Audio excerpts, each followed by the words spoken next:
एक छोटी सी फिश ने अपनी माँ से पूछा, माँ, हम पानी में क्यों रहते हैं, जमीन पर क्यों नहीं? माँ ने जवाब दिया, बेटा, हम फिश है इसलिए पानी में रहते हैं, जमीन पर तो सेल्फिश रहते हैं। लिबास कितना भी कीमती हो, घटिया किरदार छिप नहीं सकता। परख लिया कीजिए, इंसानों के भेष में भेड़िया रहते हैं। YouTube सतरंगी रे चैनल पर मैं परवेशन व्यंग अड्डा कार्यक्रम में आपका हार्दिक स्वागत करता हूँ।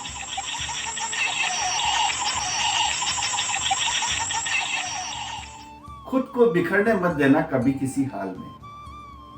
लोग गिरे हुए मकान की ईंट तक उठा के ले जाते हैं। अजीब तरह के लोग हैं दुनिया में।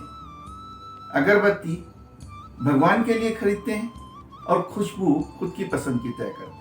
इलेक्ट्रिक क्रेमेटोरियम में शवदाहन होता है और पिंडदान के लिए हरिद्वार जाते हैं। इंटरनेट शॉपिंग युग में शनिवार को धातु नहीं खरीदी जाती।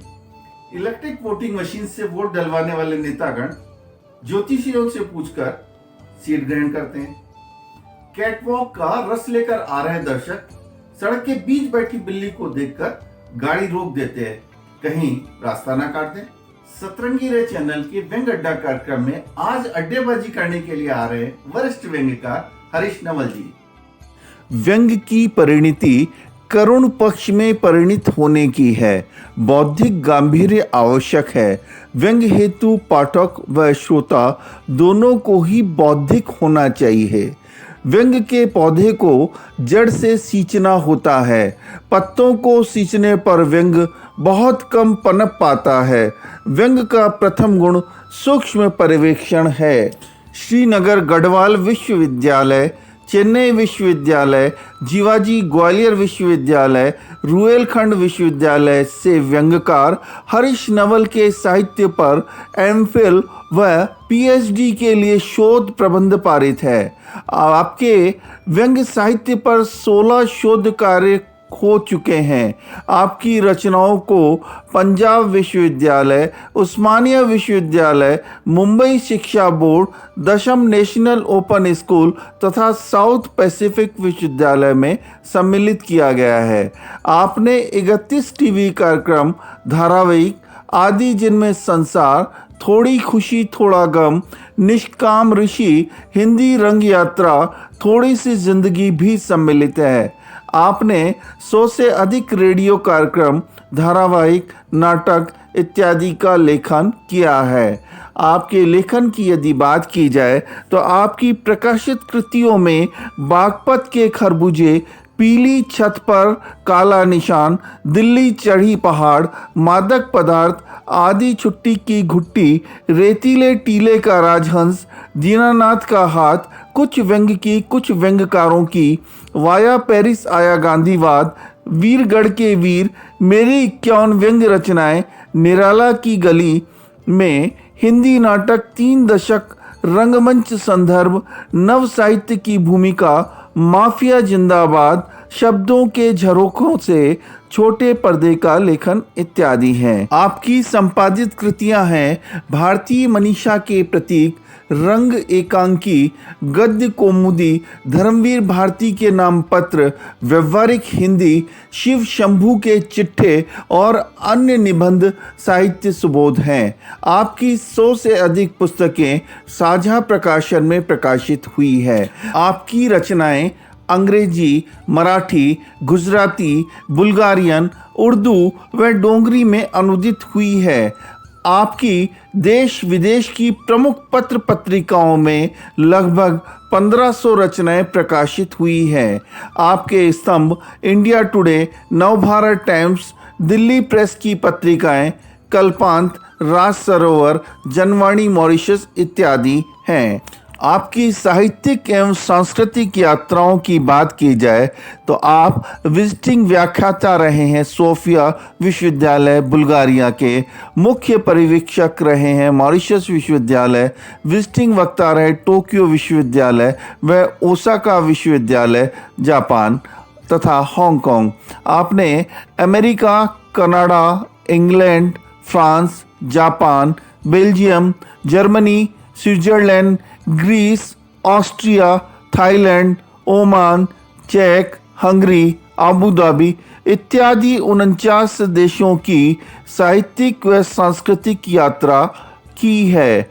आपके पुरस्कारों और सम्मानों की बात की जाए तो आपको युवा ज्ञानपीठ पुरस्कार, गोविंद वल्लभ पंत पुरस्कार, साहित्य कला परिषद पुरस्कार, साहित्य मणि, बालकंजी बारी इंटरनेशनल सम्मान, साहित्य गौरव, मीरा मोर, जैनेन्द्र कुमार सम्मान, फिक्र तौसवी सम्मान, अटहास सम्मान, काका हाथरसी सम्मान व हास्य रत्न, हिंदी उर्दू अवार्ड, व्यंग श्री, उद्भव शिखर सम्मान इत्यादि हैं। आप भारत सरकार की पत्रिका गगनांचल के संपादक हैं। सतरंगी रे टीम आपकी साहित्यिक यात्रा पर आपको शुभकामनाएं प्रेषित करती है। आइए सुनते हैं आज का व्यंग और मिलते हैं व्यंग्यकार से।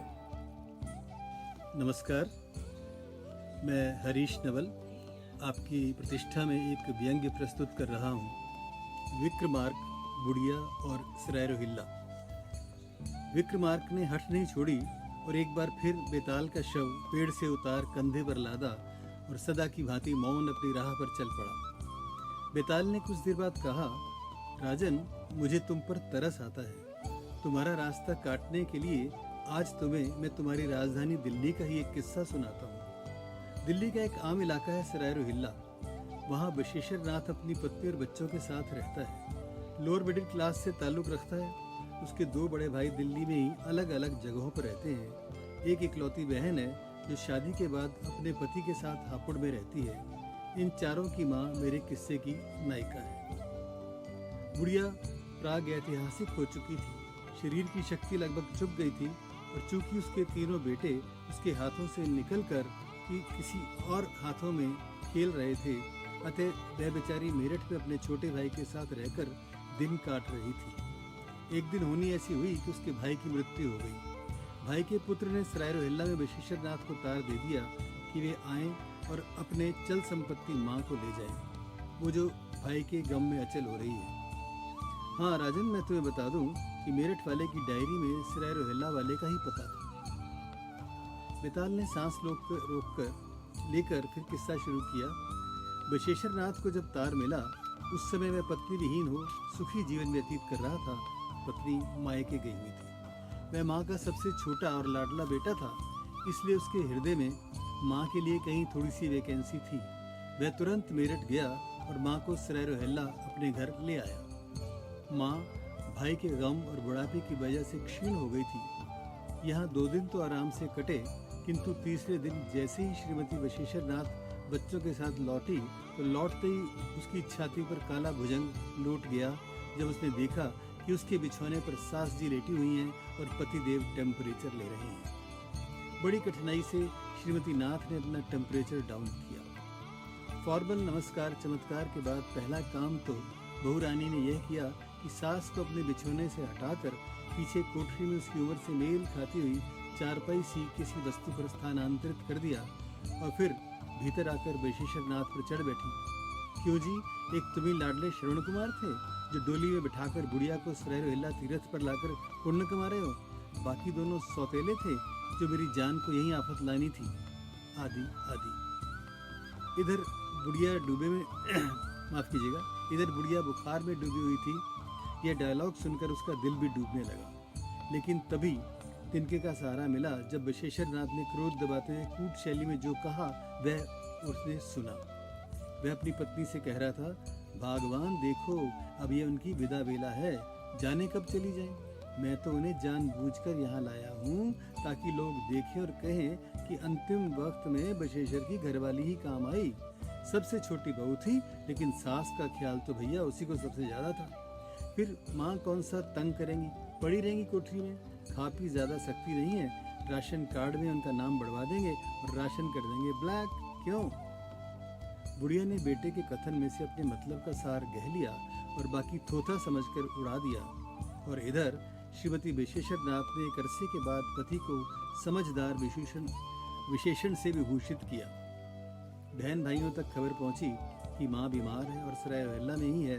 सो अगले इतवार नाश्ते के समय बड़े भाई और भोजन के समय तक मंझले भाई सपरिवार सराय रोहिल्ला पहुंच गए। माँ का शारीरिक संस्करण कितना संक्षिप्त हो गया था, इस बात की विरहत रूप से चर्चा करने लगे। बच्चों के लिए दादी माँ एक अजीब सी वस्तु थी। वे उसे छू छू कर देख रहे थे कि कहाँ कहाँ से बोलती है। हापुड़ से एक शाम बहन भी पति के साथ खाली हाथ आई और 2 दिन बाद थैले भरकर ले गई। विक्रमार्क थक गया था, उसने कंधा बदला। बेताल फिर चालू हो गया। दिनों के साथ साथ माँ का शरीर भी गलने लगा। नौबत यहाँ तक पहुँच गई कि माँ का शौचालय तक पहुँचना भी मुहाल हो गया, जिससे श्रीमती बशेश्वर नाथ का बहुत बुरा हाल हुआ।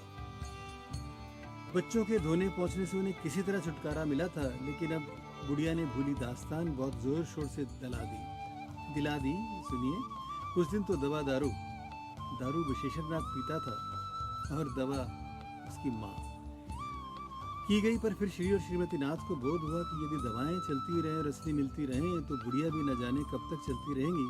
अतः दवाइयाँ बंद करके दुआएं चालू कर दी कि छुटकारा जल्दी मिले। किंतु विक्रमार्क साइयाँ अभी उसे रखने के पक्ष में था। श्रीमती बशेश्वर नाथ रोज सुबह एक नई आशा से उठती, किंतु बुढ़िया को पलक झपकाते देख निराश हो जाती। बुढ़िया खाती कम थी, किंतु बनाती अधिक थी। घर के सभी पुराने कपड़े उसके उत्पादन को ठिकाने पहुंचाने में खत्म हो चुके थे। श्रीमती बशेश्वर नाथ ने कई मन्नतें मानी, टोटके भी किए, व्रत भी रखे, लेकिन हर बार खाली गया। हार कर उसने एक ज्योतिषी को बुलाया और उससे बुढ़िया की मुक्ति की सूचना चाहिए। वह कच्चा था। उसने जांच बांच कर बताया, चिंता की कोई बात नहीं है, माँ जी शीघ्र ही स्वस्थ हो जाएंगे। उसी शाम ऑफिस से लौटते ही बशेश्वर नाथ को शाही फरमान मिला कि आज रात बुढ़िया जेठ जी घर पहुंचा देनी चाहिए, और उसी रात बुढ़िया का ट्रांसफर उसके बड़े पुत्र की कोठी सिविल लाइंस में हो गया। 2 दिन बाद बशेश्वर नाथ को सूचना मिली कि माँ जी की मृत्यु हो गई है। सारा परिवार सिविल लाइंस में एकत्रित हुआ। पंडित बुलाया गया, हवन किया गया, विमान आया जिसे तीनों भाइयों ने मिलकर सजाया। उसमें फल लटकाए, गुब्बारे बांधे गए, बढ़िया कफन मंगवाया गया। बुढ़िया के लिए कपड़े, जूते, ट्रंक, बर्तन, यानी जो उसे जीते जी नसीब नहीं था, वो सब लाए गए और करीने से सजा दिए गए, ताकि सभी आस पड़ोस के लोग देखें और सराहें। बड़े बूढ़े और उनसे ज्यादा मोहल्ले की औरतें जो कहती थी, वे सब मंगवाते जा रहे थे। बैंड बाजे बुलवाए गए और बहुत धूमधाम से शव यात्रा निगमबोध घाट की ओर रवाना हुई। घंटे बजाए गए, गुलाल, फूल और सिक्के लुटाए गए। आगे आगे जल छिड़कते, सिर घुटाए हुए, नंगे पैर धोती बनियान पहनकर जेठ जी शोक विवल दहाड़े मारते हुए चल रहे थे। शमशान घाट पर जब बुढ़िया को जलाने के लिए पहली लपट जेठानी ने लगाई, जेठानी पछाड़ खाकर गिर पड़ी। श्री और श्रीमती बशेश्वर नाथ पहले ही से आंसुओं में तर थे और जेठ जी अभी तक बिलख रहे थे। थोड़ी देर मौन रहने के बाद बेताल ने अपना मुंह खोला। अच्छा विक्रमार्क, समझो यह किस्सा यहीं खत्म हुआ।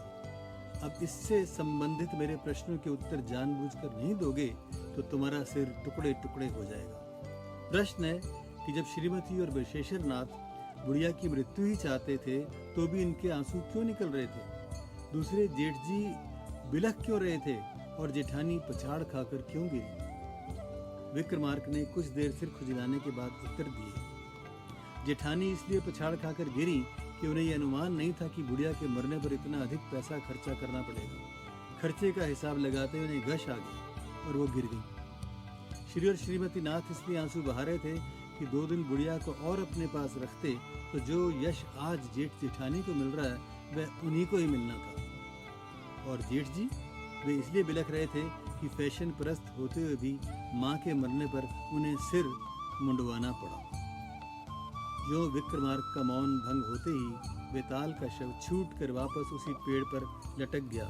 बहुत बहुत धन्यवाद। अभी आपने सुना वरिष्ठ व्यंग्यकार हरीश नवल को उनकी व्यंग्य रचना विक्रमार्क, बुढ़िया और सराय रोहिल्ला।